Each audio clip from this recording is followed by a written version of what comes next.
สร้างสรรค์สถาน สมานสามัคคีเทคโนโลยีก้าวหน้า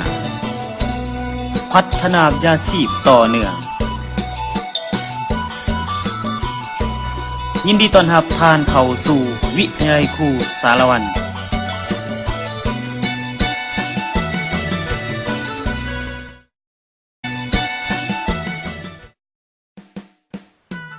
วันที่30เดือนมีนาปี1970กองทัพและปวงชนลาวได้เป็นเจ้าการบุกโจมตีศัตรูในสนามรบสามารถทับหม่างการเคลื่อนทัพใหญ่ของศัตรูเฮ็ดให้ศัตรูปราศัยในหลายบั้นรบกองทัพและปวงชนลาวได้รับชัยชนะในหลายบั้นรบ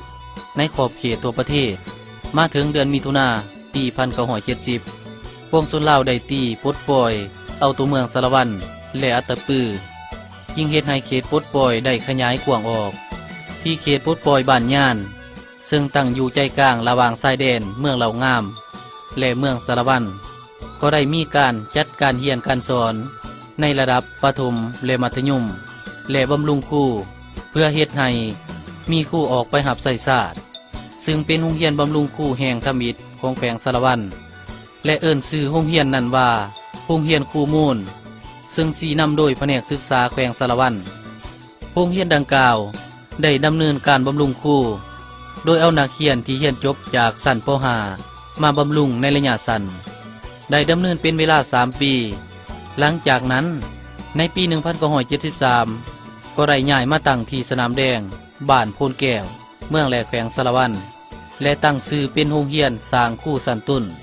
ปี1986ก็ได้ย้ายโรงเรียนไปตั้งอยู่เมืองวาปีแขวงสารวันและเปลี่ยนชื่อมาเป็นโรงเรียนสร้างครูชั้นกลางเลขที่13เป็นเวลา4 ปีจากนั้นในปี1988ก็ได้ย้ายโรงเรียนมาตั้งอยู่บ้านนาโดนเมืองแหลแขวงสารวันและเอิ้นชื่อว่าโรงเรียนสร้างครูสารวันเป็นเวลา30 กว่าปีที่โรงเรียนแห่งนี้ได้ปรับปรุงและพัฒนาอย่างต่อเนื่องจากการเป็นโรงเรียนสร้างครูมูลเปลี่ยนมาเป็นโรงเรียนสร้างครูชั้นต้นและจากโรงเรียนสร้างครูชั้นต้นเปลี่ยนมาเป็นโรงเรียนสร้างครูชั้นกลางเลขที่13ผ่านการจัดตั้งเคลื่อนไหวโรงเรียนสร้างครูสามารถประกอบส่วนผลิตครูออกไปรับใช้ชาติหลายร้อยคนย้อนเห็นได้ความสำคัญของการสร้างครูทางโรงเรียนก็บ่ได้ลดละในความพยายามที่จะก้าวขึ้นเป็นวิทยาลัยครูพนักงานครูอาจารย์ได้สุมถูกเกลือแห้งทั้งห่างกายและมันสมองเข้าในการปรับปรุงและพัฒนาทั้งตัวเองและโรงเรียนให้ดีขึ้นเรื่อยๆดังนั้นจึงเฮ็ดให้โรงเรียนแห่งนี้เพียบพร้อมไปด้วยอาคารสถานที่ที่ถาวรซึ่งอำนวยความสะดวกให้แก่การพัฒนากิจกรรมการเรียนการสอนอย่างต่อเนื่องมีครูอาจารย์ที่มีประสบการณ์วุฒิการศึกษาสูงพนักงานครูอาจารย์หนุ่มน้อยที่มีพลังอันเด็ดเดี่ยวใต้การนำพาของคณะผักคณะอำนวยการพนักงานครูอาจารย์และอำนาจการปกครองทุกขั้นมาถึงวันที่2 เดือนกรกฎาคมปี2010โรงเรียนสร้างครูแขวงสารวันจึงได้ยกขึ้นให้เป็นวิทยาลัยครูสารวันอย่างเป็นทางการซึ่งมีชื่อย่อว่าวค.สลว.และได้จัดพิธีเปิดป้ายเป็นวิทยาลัยครูสารวันขึ้นในวันที่21 เดือนตุลาปี2010อันเป็นประวัติศาสตร์หน้าใหม่ของพนักงานครูอาจารย์และนักศึกษาวิทยาลัยครูสารวัน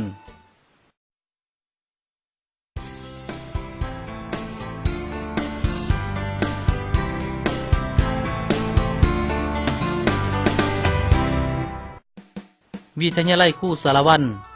ตั้งอยู่ระหว่างกลางของ2 เส้นทางเลขที่ 15A และ 15B มีเนื้อที่ทั้งหมด 7.7 เฮกตาร์มีอาคารทั้งหมดจำนวน15 หลังอาคารห้องเรียน3 หลังอาคารหอพักพนักงานและนักศึกษาจำนวน9 หลังหอสมุด1 หลัง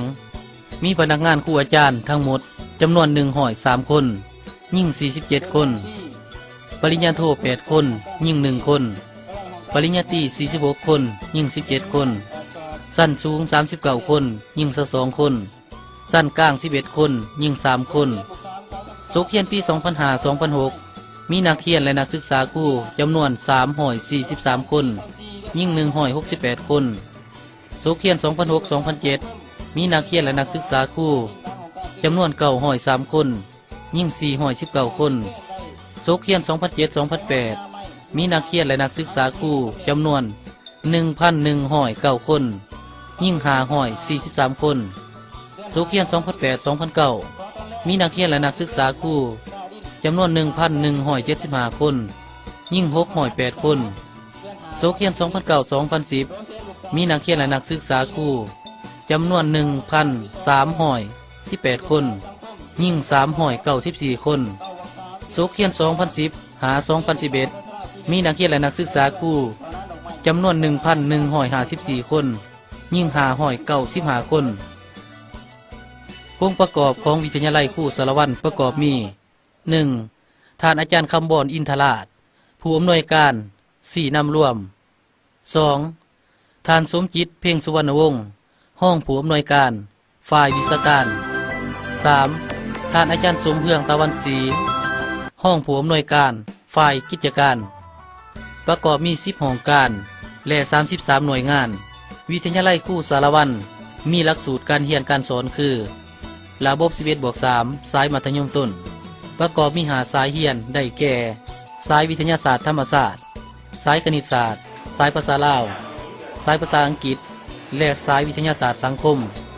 ระบบ 11+2 สายครูประถมและสายอนุบาลประกอบด้วย2สายเรียนได้แก่สายครูประถมและสายครูอนุบาลมีระบบ 9+3 สายครูประถมมีระบบ 11+1+2 และ 8+3+2 ต่อเนื่องภาคแรกสั้นสูงมัธยมมี4สายเรียนคือสายวิทยาศาสตร์ธรรมศาสตร์สายคณิตศาสตร์สายภาษาลาวสายภาษาอังกฤษและสายวิทยาศาสตร์สังคมมีระบบ 11+1+2 และ 8+3+2 ต่อเนื่องภาคแรกสั้นสูงสายประถมมี1สายเรียนคือสายครูประถมกิจกรรมการเรียนการสอนได้นินวิธีการสอนที่เอานักเรียนเป็นใจกลางผู้อาจารย์ได้นำใส่วิธีการสอนและเทคนิคการสอนต่างๆที่ได้จากการเรียนมาจากการฝึกอบรมนำโครงการต่างๆที่เลี้ยงใส่เพื่อเฮ็ดให้นักเรียนได้ค้นคว้าค้นพบค้นคิดเฮ็ดเป็นและสามารถนำเอาไปจัดตั้งปฏิบัตินี่ก็คือจุดหมายของการจัดกิจกรรมการเรียนการสอนของวิทยาลัยครูสารวัตรจากนั้นทางวิทยาลัยครูสารวัตรยังได้เคลื่อนไหวกิจกรรมอื่นๆเช่นจัดเทศกาลกีฬาและศิลปะขึ้น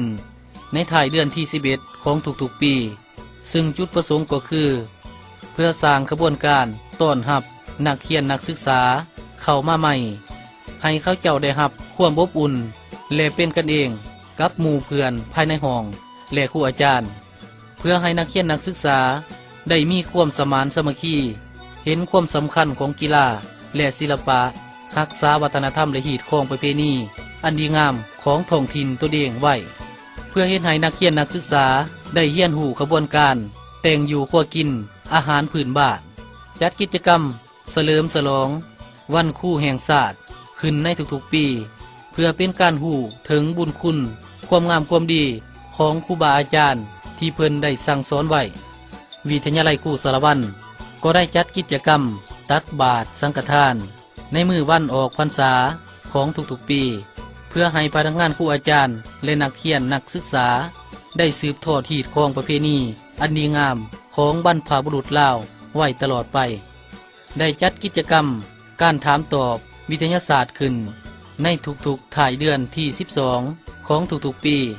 เพื่อเป็นการทบทวนหวนคืนผลการศึกษาทำเรียนของนักเรียนและก็เกี่ยมให้แก่การสอบเสียงถ่ายภาพได้เข้าร่วมกับแผนกสาธารณสุขแขวงจัดกิจกรรมต้านเอดส์ขึ้นในทุกๆปี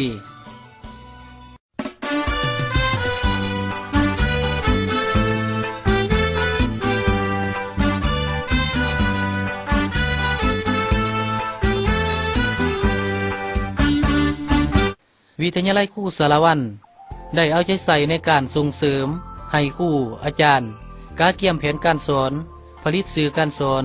เข้าในการเรียนการสอนสร้างและสะสมผลงานไว้ในแฟ้มสมุดการเหตุการวิจัยในห้องเรียน กระตุกสุกอยู่ให้นักเรียนนักศึกษาครูให้มีความรู้มันขยันเพียรหักการเรียนหักการออกแห่งงานและฝึกฝนตัวเองให้กลายเป็นครูที่ดี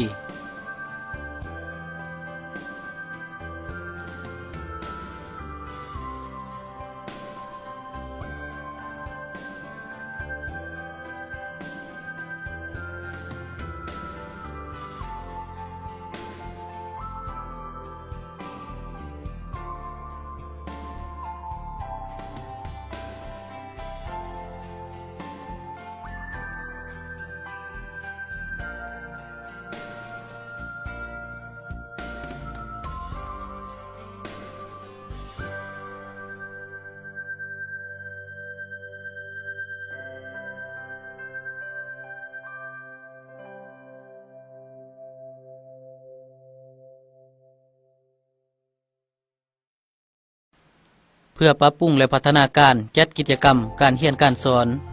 ให้ดีขึ้นเรื่อยๆนั้นทางวิทยาลัยครูสารวัตรได้เอาใจใส่ในการจัดฝึกอบรมให้พนักงานครูอาจารย์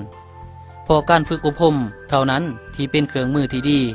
ในการปรับปรุงและพัฒนากิจกรรมการเรียนการสอนของวิทยาลัยครูสารวัตรนับแต่ปี 2006 หาปี 2010 วิทยาลัยครูสารวัตรได้สำเร็จการฝึกอบรมในหลายหัวข้อเช่นฝึกอบรมวิธีสอนภาษาลาวให้แก่ครูประถมอ้อมข้างฝึกอบรมเวียกงานประสบการณ์และฝึกหัดวิชาชีพฝึกอบรมการนำใส่คอมพิวเตอร์ขั้นพื้นฐานฝึกอบรมครูสอนวิทยาศาสตร์สังคมฝึกอบรมการนำใส่เครื่องสายแผ่นใสและ LCD ฝึกอบรมครูสอนวิทยาศาสตร์สังคมฝึกอบรมการนำใส่คอมพิวเตอร์และหาทักษะฝึกอบรมการสร้างสุดสะสมผลงานและการเขียนทางวิชาการฝึกอบรมวิธีสอน3วิชาหลักและการพัฒนาทักษะการเว้าฝึกอบรมการเขียนข้อสอบและการสร้างเครื่องมือประเมินผลการสอนของครูฝึกอบรมวิธีสอนคณิตศาสตร์วิทยาศาสตร์ให้นักเรียนครูปีสุดท้ายสายประถมกองประชุมสัมมนาเวียกงานวิชาการฝึกอบรมการนำใส่ฐานข้อมูลการฝึกอบรมการสร้างและพัฒนาเว็บไซต์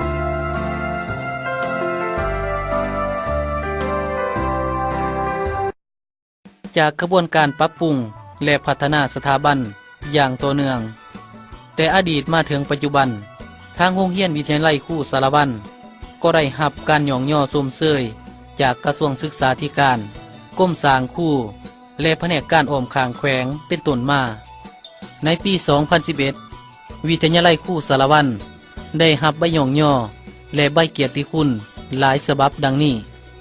ใบย่องย่อกีฬาและศิลปะประจำศุกร์เรียนปี 2010 หาปี 2011 จำนวน 43 สหายยิ่ง 13 สหายใบย่องย่อศิลปะฉลองนครหลวงเวียงจันทร์เป็นนครหลวง450 ปีจำนวน 73 สหายยิ่ง 41 สหายการปฏิบัติโครงการ TTE ST จำนวน57 คนยิ่ง16 คนเหรียญไส้สัน2จำนวน2 สหายยิ่ง0 สหายเหรียญไส้สัน3จำนวน8 สหายยิ่ง1 สหายเหรียญกาจำนวน6 สหายยิ่ง1 สหายคันรัฐบาลจำนวน4 สหายยิ่ง3 สหายคันรัฐมนตรีจำนวน10 สหายยิ่ง5 สหายคันกรมสร้างครูจำนวน10 สหายยิ่ง5 สหายคันศึกษาแขวงจำนวน9 สหายยิ่ง5 สหายคันวิทยาลัยครูจำนวน35 สหายยิ่ง6 สหายจากผลงานดังกล่าวแสดงให้เห็นว่าวิทยาลัยครูสารวัตรได้มีการพัฒนาอย่างบ่หยุดยั้งและได้รับความเชื่อมั่นจากประชาชนในการผลิตครูออกรับใส่ประเทศชาติตลอดมา